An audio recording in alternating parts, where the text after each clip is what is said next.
नमस्कार दोस्तों। आज हम पढ़ने जा रहे हैं अलंकार। तो आज का टॉपिक है हमारा अलंकार। अलंकार क्या होता है? अलंकार का शाब्दिक अर्थ है आभूषण या गहना। अलंकार का शाब्दिक अर्थ है आभूषण या गहना।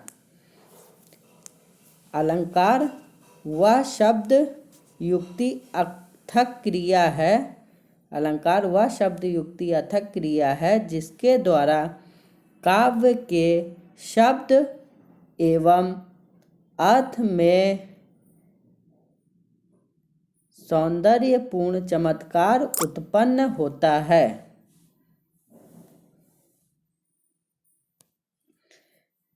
अलंकार क्या है? अलंकार वह शब्द युक्ति अर्थक क्रिया है जिसके द्वारा काव्य के शब्द एवं अर्थ में सौंदर्यपूर्ण चमत्कार उत्पन्न होता है।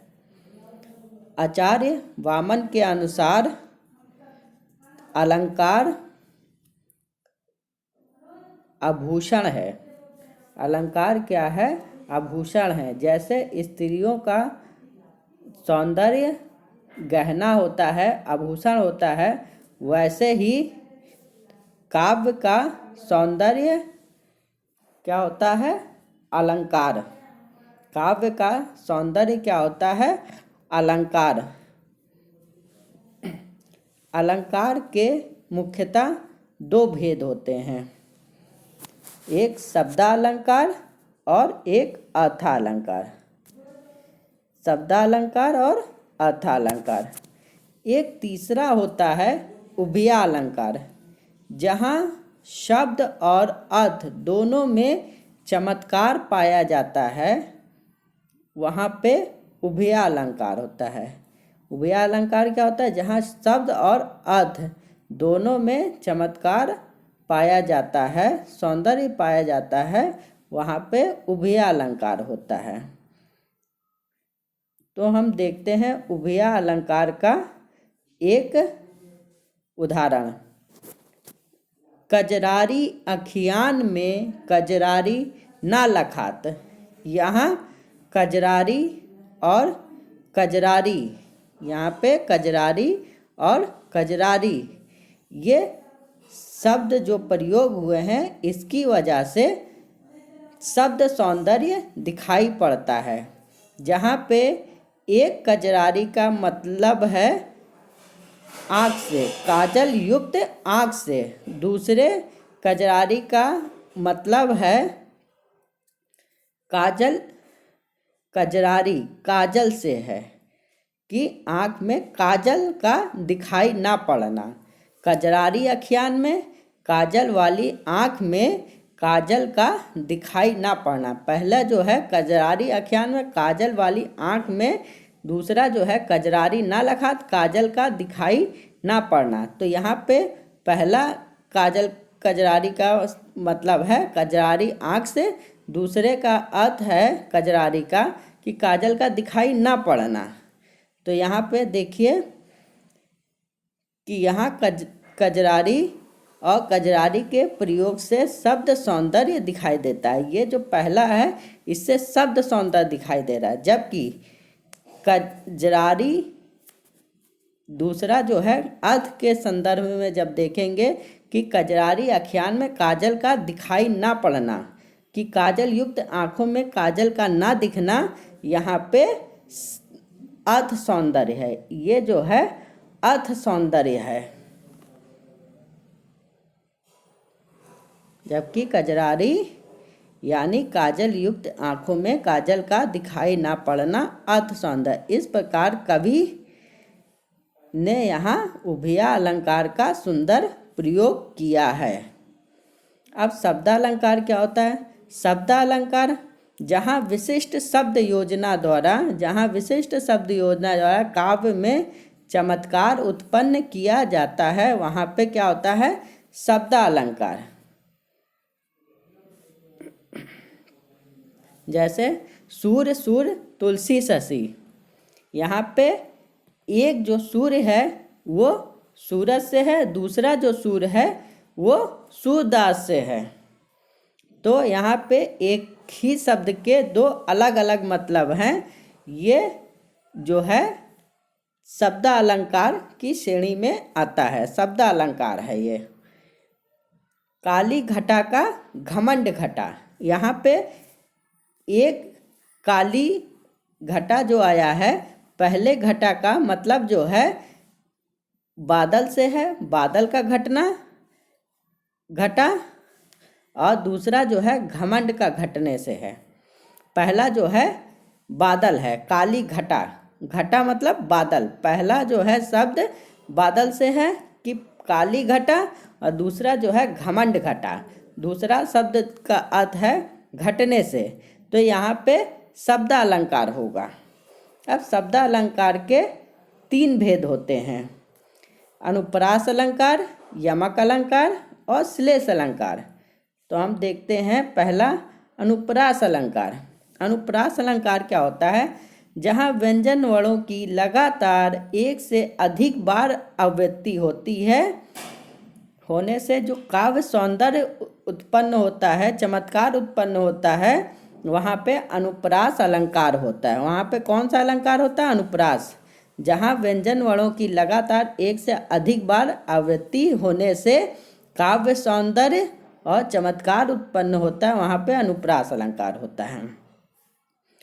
व्यंजन वर्ण कौन से होते हैं ये आप जानते हैं। का से लेके ज्ञा तक का लगभग सभी अक्षर व्यंजन वर्णों की श्रेणी में आते हैं। यह आवृत्ति प्रारंभ, मध्य अथवा अंत में कहीं भी हो सकती। जब व्यंजन वर्णों की आवृत्ति बार बार होती है तो वहाँ पे क्या होता है? अनुप्रास अलंकार। और यह जो आवृत्ति है, बार बार जो शब्दों का आना है, ये शुरू में भी आ सकते हैं, मध्य में भी आ सकते हैं और अंत में कहीं भी आ सकते हैं। जैसे इसका उदाहरण देखते हैं, कस्तूरी कुंडली बसे मृग ढूंढे वन माही। यहाँ पे का वर्णों की आवृत्ति 2 बार हुई है। तो यहाँ पे का वर्णों की आवृत्ति बार बार हुई है, इस वजह से यहाँ पे जो है ये अलंकार है। इसमें का वर्ण की आवृत्ति से शब्दों में सौंदर्य व चमत्कार उत्पन्न हो गया, इसलिए यहाँ पे अनुप्रास अलंकार होगा। जैसे अनुप्रास अलंकार का उदाहरण क्या है? अन्य उदाहरण देखते हैं अनुप्रास अलंकार के। तो इसका दूसरा एक उदाहरण है, तरनी तनुजा तट तमाल तरुवर बहु छाए। तो यहाँ पे क्या है कि ता वर्ण की बार बार आवृत्ति हुई है, इस वजह से यहाँ पे क्या है? अनुप्रास अलंकार है। ठीक है, अब दूसरा उदाहरण देखिए, सूर समर करनी करही। इसमें सा और का वर्ण की आवृत्ति है। सूर समर, सूर में भी सा आ रहा है और समर में भी सा आ रहा है, और करनी में का और करही में का आ रहा है। तो यहाँ पे सा और का वर्ण की आवृत्ति होने से यहाँ पे अनुप्रास अलंकार है। मिटा मोद मन भय मलिने, यहाँ पे मा वर्ण की आवृत्ति हो रही है। मिटा मोदु मन भय मलिने, तो इसमें मा वर्ण की आवृत्ति होने से अनुप्रास अलंकार है। आगे देखते हैं, नाथ सकल सुख साथ तुम्हारे। इसमें क्या है? सा वर्ण की बार बार आवृत्ति हो रही है। सा वर्ण की बार बार आवृत्ति होने से यहाँ पे अनुप्रास अलंकार होगा। इसमें आगे देखते हैं, सत्य स्नेह शील सुख सागर। यहाँ पे सा वर्ण की बार बार आवृत्ति हो रही है। आगे देखते हैं, रघुपति राघव राजा राम। यहाँ पे रा वर्ण की बार बार आवृत्ति होने से अनुप्रास अलंकार होगा। विमल वाणी ने वीणा ली। वा वर्ण की बार बार आवृत्ति होने से यहाँ पे अनुप्रास अलंकार होगा। कालिंदी कूल कदम्ब की डारन, यहाँ पे का वर्ण की बार बार आवृत्ति होने से यहाँ पे अनुप्रास अलंकार होगा। बरसद वारिद बूंद, यहाँ पे बा वर्ण की बार बार आवृत्ति होने से यहाँ पे अनुप्रास अलंकार होगा। आपको एक उदाहरण ये पता होगा, चंदू के चाचा ने चंदू की चाची को चांदनी रात में चांदी की चम्मच से चटनी चटाई चट से। इसमें चा वर्ण की आवृत्ति है, ये भी इसमें भी क्या होगा, अनुप्रास अलंकार होगा। तो अनुप्रास अलंकार आपने देखा कि यहाँ पे एक ही शब्द की बार बार आवृत्ति हो रही है। और एक उदाहरण और ले सकते हैं। और कौन सा उदाहरण ले सकते हैं? खड़क सिंह के खड़कने से खड़कती हैं खिड़कियाँ, खिड़कियों के खड़कने से खड़कता है खड़क सिंह। यहाँ पे खा वर्ण की बार बार आवृत्ति होने से यहाँ पे अनुप्रास अलंकार होगा। अब आगे देखते हैं।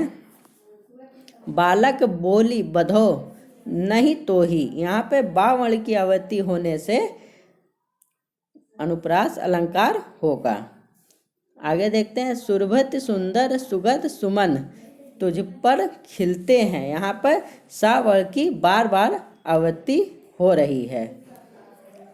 संसार की समर स्थली में धीरता धारण करो, यहाँ पे सा और धा वर्ण की बार बार आवृत्ति होने से यहाँ पे अनुप्रास अलंकार होगा। सा 2 बार आया, धा भी 2 बार आया है।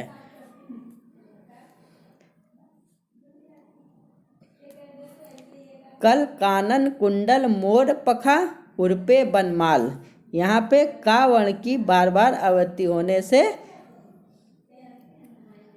क्या है,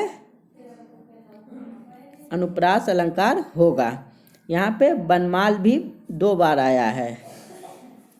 विराजती बा है, वो वनमाल है और ये विराजती वा है। ये का और वा वर्ण की आवृत्ति बार बार हुई है। आगे देखते हैं। मुदित महीपति मंदिर आए, यहाँ पे क्या है, माँ वर्ण की बार बार आवृत्ति हुई है, इससे अनुप्रास अलंकार होता है। कायर क्रूर कपूत कुचाली, यहाँ पे यो ही मर जाते हैं। कायर क्रूर कपूत कुचाली यो ही मर जाते हैं, यहाँ पे क्या है, का वर्ण की आवृत्ति हुई है। अब आगे देखते हैं हम अपना दूसरा अलंकार। दूसरा अलंकार है हमारा यमक अलंकार। कौन सा अलंकार है? यमक अलंकार। यमक अलंकार में काव्य पंक्तियों में जहाँ एक शब्द एक से अधिक बार आता है और हर बार अलग अलग अर्थ देता है, वहाँ पे क्या होता है, यमक अलंकार।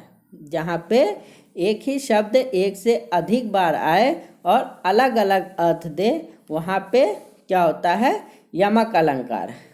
चलिए इसका उदाहरण देख लेते हैं। इसका उदाहरण हमने पहले भी देख चुके हैं, वही वाला है। काली घटा का घमंड घटा, काली घटा का घमंड घटा। तो यहाँ पे जो घटा शब्द है 2 बार आ रहा है। पहली जो है बादल वाला है, काली घटा, ये घटा का मतलब बादल है।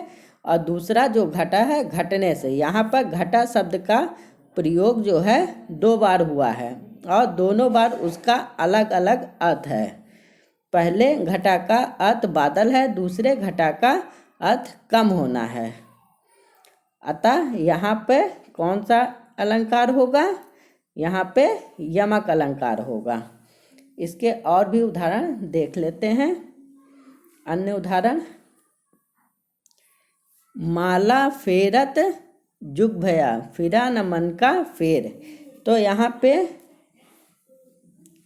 किस चीज की आवृत्ति बार बार हुई है? माला फेरत जुग भया फिरा न मन का फेर, और मन कर का मन का डार दे और मन का फेर। यहाँ पे जो मन का आया है वो 2 बार आया है। तो ये जो दोहा है ये कबीरदास का है। ये जो दोहा है ये कबीरदास का है। तो पहला है माला फेरत जुग भया। तो इसमें बताया गया है कि माला फेरते फेरते जुग बीत गया, फिरा न मन का फेर, लेकिन फिर भी मन का फेर जो है, मन का फेर नहीं मिटा। कर का मन का डार दे, जो हाथ का मन का है उसको डार दे, और मन का फेर, जो मन का है, जो हृदय का मन का है उसको फेरिए। यहाँ पे मन का जो शब्द आया है इसके 2 अर्थ हैं। पहला जो है मन का है आया है, ये हृदय के लिए आया है। फिरा न मन का फेर, तो मन का मतलब हृदय का फेर, तब भी हृदय का फेर जो है, हृदय पवित्र नहीं हुआ। कर का मन का मतलब ये भी मन का है। तो ये जो मन का है ये माला के दाने से है। कर का मन का हाथ वाला जो घुमाते हैं उसका है, और मन का फेर, तो मन का जो मन का है उसको फेरना है। तो इसका जो पहला मन का आया है वो माला के दाने के लिए आया है, दूसरा जो है हृदय के लिए आया है। अब दूसरा उदाहरण देखते हैं। दूसरा उदाहरण है कनक कनक ते सौगुनी मादकता दिकाय, या खाए बोराय जग वा पाए बोराय। तो यहाँ पे जो कनक है, यहाँ पे जो पहला कनक है वो धतूरा के लिए, और दूसरा कनक जो है, दूसरा कनक सोना के लिए है।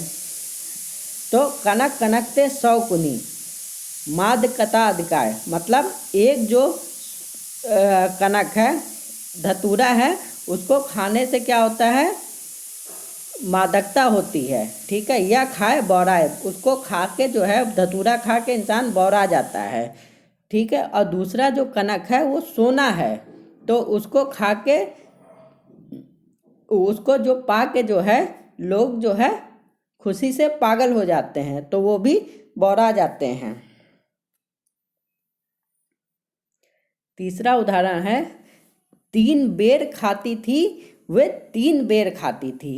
यहाँ पे जो पहला है 3 बेर खाती थी, तो यहाँ पे 3 बार से मतलब 3 बार खाती थी, और दूसरा जो है वह 3 बेर खाती थी। तो दूसरा जो बेर आया है ये फल विशेष का, बेर एक फल होता है, बेर फल है। तो इसमें जो पहला है वो 3 बार खाने से है, और दूसरा जो बेर है वो बेर एक फल है। अब आगे देखते हैं। जेते तुम तारे तेते नभ में न तारे। तो यहाँ पे जो पहला तारे है, जेते तुम ताना, तारने से है, उद्धार करने। जेते तुम तारे, जितनों को तुमने उद्धार कर दिया। तेते नभ में न तारे, उतने तो नभ में, आकाश में उतने तारे भी नहीं है। तो पहला जो है उद्धार करने से है, दूसरा जो तारा है आकाश में चमकने वाले तारे से है। ठीक है, अब आगे देखते हैं। कहे कभी बेनी बयाल की चुराई लेनी। तो यहाँ पे क्या है, पहला है कहे कभी बेनी, इसमें पहला जो है कभी बेनी कहते हैं, मतलब ये जो नाम है, कवि का नाम है, बेनी बयाल की चुराई लेनी। दूसरा जो बेनी है वो चोटी से है, दूसरा जो है वो चोटी से है। अब आगे उदाहरण देखते हैं। खग कुलकुल कुलकुल सा बोल रहा है। यहाँ पे खग कुलकुल कुलकुल सा बोल रहा है। यहाँ पे खग कुल, यहाँ पे क्या है, खग कुल, एक जो है कुल समूह से है, पक्षियों के समूह से है। दूसरा कुलकुल है पक्षियों के चहचहाने से। ठीक है, किसलय का अंचल डोल रहा है। पहला जो है समूह से है और दूसरा पक्षियों के चहचहाने से है। यहाँ पे क्या है, दोनों के अर्थ अलग अलग हैं, इसलिए यहाँ पे क्या है, यमक अलंकार है।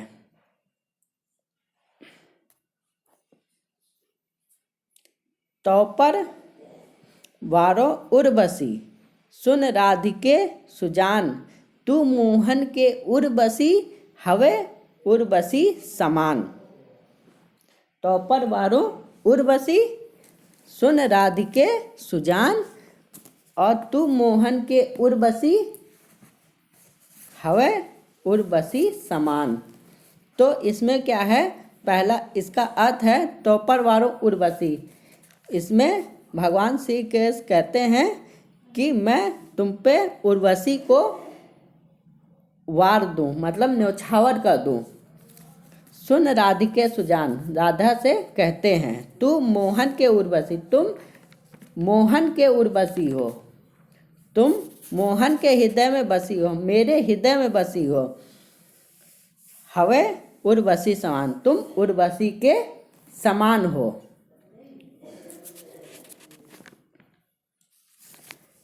तो इसमें जो है तो पर वारो उर्वशी, हृदय में बसी हो, तुम मेरे हृदय में बसी हो। यहाँ पे क्या होगा, तो पर वारो उर्वशी, पहला जो उर्वशी है ये मोहन के हृदय से है, और दूसरा जो है तू मोहन के उर्वशी, ये मोहन के श्याम के हृदय से है। और पहला जो है वो एक अप्सरा का नाम है। ठीक है, यहाँ पे ये जो है अप्सरा का नाम है और ये मोहन के हृदय है। तो यहाँ पे एक ही शब्द के दो अलग अलग अर्थ हैं, इस वजह से यहाँ पे यमक अलंकार होगा। ठीक है, अब आगे हम देखते हैं। जगती जगती की मूक प्यास, पहला जो जगती है जागती हुई से है, और दूसरा जो है सृष्टि दुनिया से। पहला जागने से, दूसरा सृष्टि या दुनिया से है। आगे देखते हैं। लहर लहर कर यदि चूमे तो किंचित विचलित मत होना। इसमें पहला लहर तरंग से है, दूसरा लहर मचलने से है, लहराने से है। तो एक ही शब्द के जब दो मतलब होते हैं तो यहाँ पे क्या होता है, यमक अलंकार होता है। अब आगे देखते हैं। तेरी बरछी ने वर छीने हैं खलन के। ठीक है, तो यहाँ पे पहला जो है बरछी जो है एक हथियार का नाम है, और दूसरा वर छीने हैं मतलब बल छीने हैं। ठीक है, वर छीने मतलब बल छीना है। तो तेरी बरछी ने बल छीना मतलब एक हथियार ने बल को छीन लिया है, बल छीनने से है। अब आगे देखते हैं श्लेष अलंकार। श्लेष अलंकार का अर्थ होता है चिपकना। इसका अर्थ होता है चिपकना, जहाँ एक शब्द के साथ अनेक अर्थ चिपके हों, अर्थात कविता की जिन पंक्तियों में कोई शब्द एक ही बार आए और अलग अलग अर्थ दे, वहाँ पे क्या होता है, श्लेष अलंकार होता है। वहाँ पे क्या होता है, श्लेष अलंकार होता है, जहाँ पर एक शब्द के साथ अनेक अर्थ चिपके हों, अर्थात कविता की जिन पंक्तियों में कोई शब्द एक ही बार आए और अलग अलग अर्थ दे, वहाँ पे क्या होता है, श्लेष अलंकार। जैसे रहीमन पानी राखिए बिन पानी सब सून, पानी गए न उबरे मोती मानस चून। यहाँ पे जो है पानी शब्द आया है, तो यहाँ पे पानी जो शब्द है वो तीन चीज़ों के लिए अलग अलग हैं। यहाँ पानी के तीन अलग अलग अर्थ हैं। मोती के लिए पानी चमक के रूप में, और मनुष्य के लिए इज्जत के रूप में, और चूने के लिए, और चूना जो होता है वो जल में डूबता है। तो रहीमन पानी राखिए बिन पानी सब सून, और पानी गए न उबरे मोती मानस चून। यहाँ पे जो पानी है मोती के लिए चमक के रूप में, और मनुष्य के लिए इज्जत के रूप में, और चूने के लिए चूना जल में ही डूबता है। अब इसके उदाहरण देख लेते हैं। श्लेष अलंकार के अन्य उदाहरण कौन कौन से हैं वो भी देख लेते हैं। मधुबन की छाती को देखो सूखी कितनी इसकी कलियां। कलियां खिलने से पूर्व फूल की दिशा, ठीक है, और यौवन के पूर्व की अवस्था। यहाँ पे जो है कलियों का अर्थ जो है एक ही बार आया है, लेकिन यहाँ पे खिलने से है। पहली जो है कलियाँ जो है फूल से है, और दूसरा यौवन अवस्था से है। और आगे देखते हैं। सुवरन को ढूंढत फिरत कवि व्यभिचारी चोर। सुवरन अच्छे वर्ण को, अच्छी चीज को क्या कहते हैं? सुवरन कहते हैं। अच्छी चीज को क्या कहते हैं? सुवरन को। सुवरन को ढूंढत फिरत, सुवरन को ढूंढते हैं। कौन कौन ढूंढता है? कवि ढूंढता है। कवि किस लिए ढूंढता है? अच्छे छंद के रूप में। व्यभिचारी क्या कहता है? सुंदर स्त्री के रूप में। और चोर क्या होता है? सोना चांदी, ये सब जो है चीज़ें ढूंढता है। तो इन तीनों के लिए सुंदर चीज़ें अलग अलग हैं। कवि के लिए अच्छे छंद या शब्द के रूप में, व्यभिचारी के लिए सुंदर स्त्री के रूप में, चोर के लिए सोना चांदी के रूप में, आभूषण के रूप में। आगे उदाहरण देखते हैं श्लेष अलंकार का। मंगन को देखी पट देत बार बार। मंगन को मतलब मांगने वाले को देख के पट देते हैं। पट मतलब कपड़ा भी होता है, किवाड़ भी होता है, ठीक है। पट का मतलब होता है वस्त्र या किवाड़ को बार बार देते हैं। मतलब इसके दो अर्थ हैं। पहला जो है मांगने वाले को देख करके हम वस्त्र देते हैं बार बार, और या तो हम उसको बंद कर देते हैं। पट मतलब दरवाज़ा किवाड़ को बंद कर देते हैं उसको देख के। तो यहाँ पे पट दो रूपों में आया है। मेरी भव बांधा हरो राधा नागर सोए, जातन की झाई पर श्याम हरित दुति होए। यहाँ पे मेरी भव बांधा हरो राधा नागर सोए, और जातन की झाई पड़े श्याम हरित दुति हो। यहाँ पे क्या है? श्याम जो शब्द है वो सबके लिए अलग अलग आया है। यहाँ श्याम पाप कालिमा कृष्ण के रूप में आया है। हरित दुति के लिए जाते हैं, शोभा नष्ट हो जाती है। हरे भरे प्रसन्न रहते हैं हरे रंग के लिए।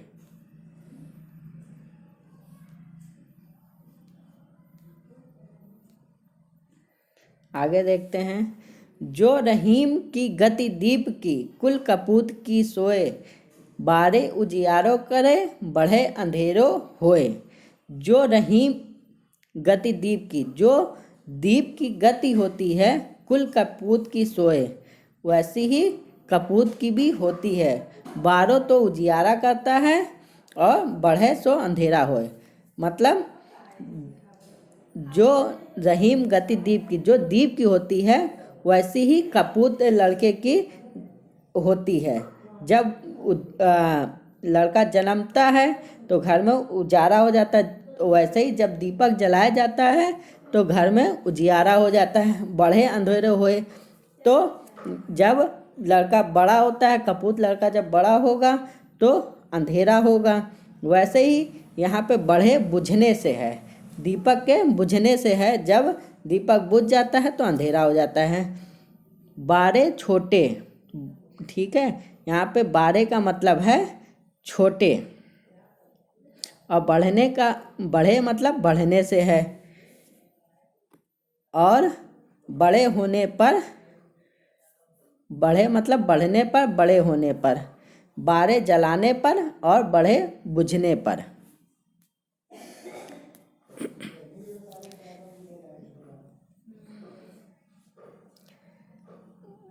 बारे, बारे मतलब छोटे होता है जब, तो वो क्या कहता है, उजियारा कहता है। तो ऐसे ही जब बच्चा पैदा होता है तो उजियारा कहता है। बढ़े, अंधेरो होए, जब बढ़ता है, बढ़े तो बुझने पर, ठीक है। दीपक जो होता है वो बुझ जाता है, और लड़का जब बड़ा हो जाता है तो वो क्या कहता है, अंधेरा कहता है।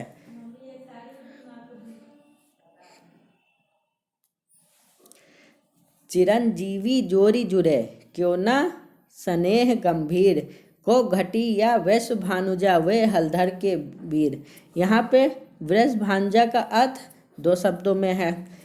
एक तो वृष भानुजा किसे कहते हैं, राधा को कहते हैं। वृष भानुजा क्यों कहते हैं, वृष भानु वृषभान की पुत्री थी राधा, तो इसीलिए उनको वृष भानुजा कहा जाता है।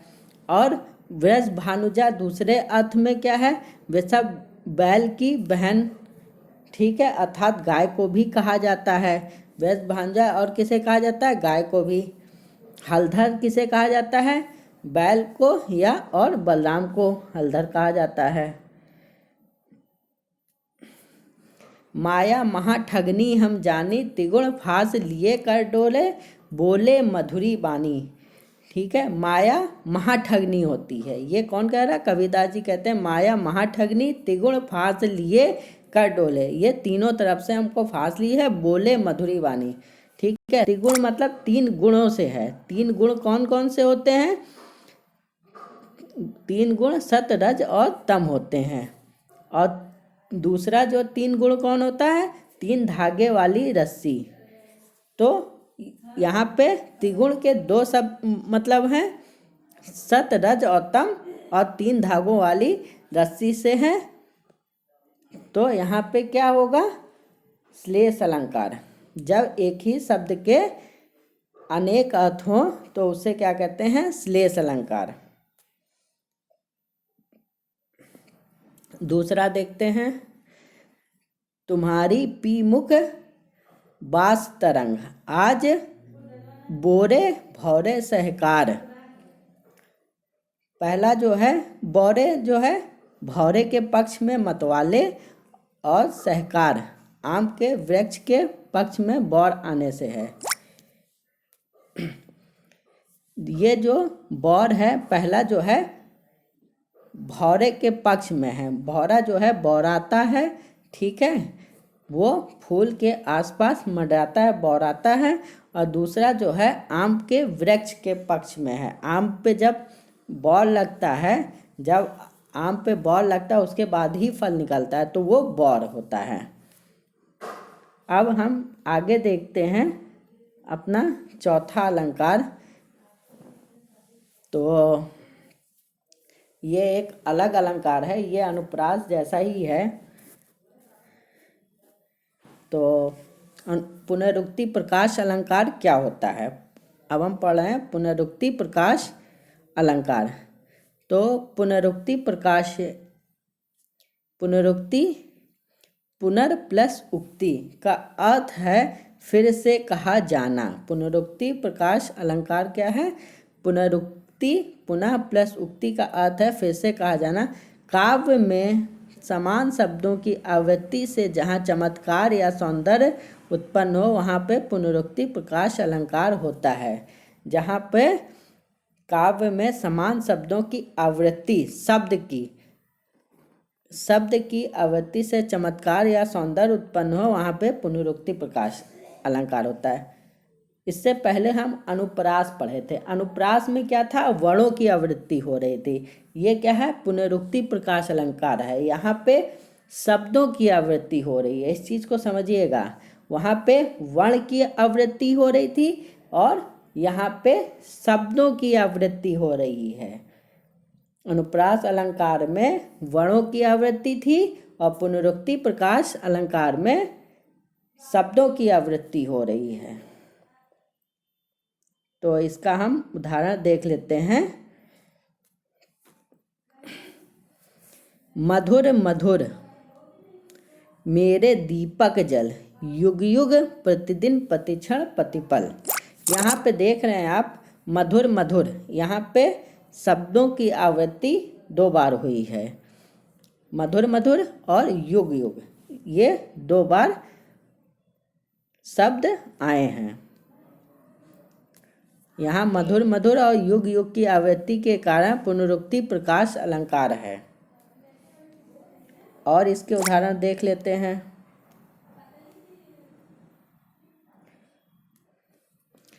ललित ललित काले घुंघराले, बाल कल्पना कैसे पाले। यहाँ पे ललित ललित 2 बार शब्द आया है, इसकी वजह से यहाँ पे कौन सा अलंकार है, पुनरुक्ति प्रकाश अलंकार है। आलिंगन में आते आते, मुस्काया कर जो भाग गया। यहाँ पे आते आते क्या है, पुनरुक्ति प्रकाश अलंकार है।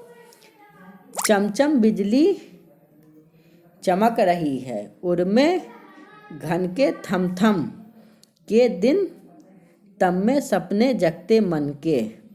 यहाँ पे चमचम और थम थम ये जो है पुनरुक्ति प्रकाश अलंकार है।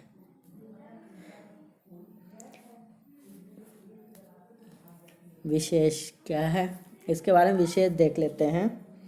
पुनरुक्ति प्रकाश और अनुप्रास दोनों शब्दालंकार हैं। पुनरुक्ति प्रकाश अलंकार भी और अनुप्रास दोनों क्या है, ये शब्दालंकार हैं। दोनों में आवृत्ति का गुण पाया जाता है, दोनों ये क्या है, बार बार आते हैं एक। लेकिन अनुप्रास में वर्णों की आवृत्ति पाई जाती है। यहाँ पे क्या होता है, अनुप्रास में वर्णों की आवृत्ति पाई जाती है और मात्राओं की नहीं, जबकि पुनरुक्ति प्रकाश अलंकार में शब्दों की आवृत्ति पाई जाती है। तो इसका उदाहरण हम देख लेते हैं। कहीं सांस लेते हो, घर घर भर देते हो। क्या है उदाहरण, कहीं सांस लेते हो, घर घर भर देते हो। यहाँ पे घर घर क्या है, पुनरुक्ति प्रकाश अलंकार है। यहाँ पे घर घर क्या है, पुनरुक्ति प्रकाश अलंकार है। और इसमें जो घा शब्द है, इसमें जो रा शब्द है, ये बार बार आ रहा है। तो इससे क्या है, ये अनुप्रास अलंकार है। इसमें घा शब्द 2 बार आया है, रा शब्द 3 बार आया है, तो ये अनुप्रास अलंकार भी है। तो पुनरुक्ति प्रकाश अलंकार जो है क्या है, घर घर की आवृत्ति होती है। और अनुप्रास अलंकार में क्या है, रा शब्द की आवृत्ति हुई है, इसलिए ये पुनरुक्ति प्रकाश अलंकार का और अनुप्रास अलंकार दोनों का उदाहरण है। थैंक यू दोस्तों, कैसी लगी हमारी वीडियो। धन्यवाद। जय हिंद, जय भारत।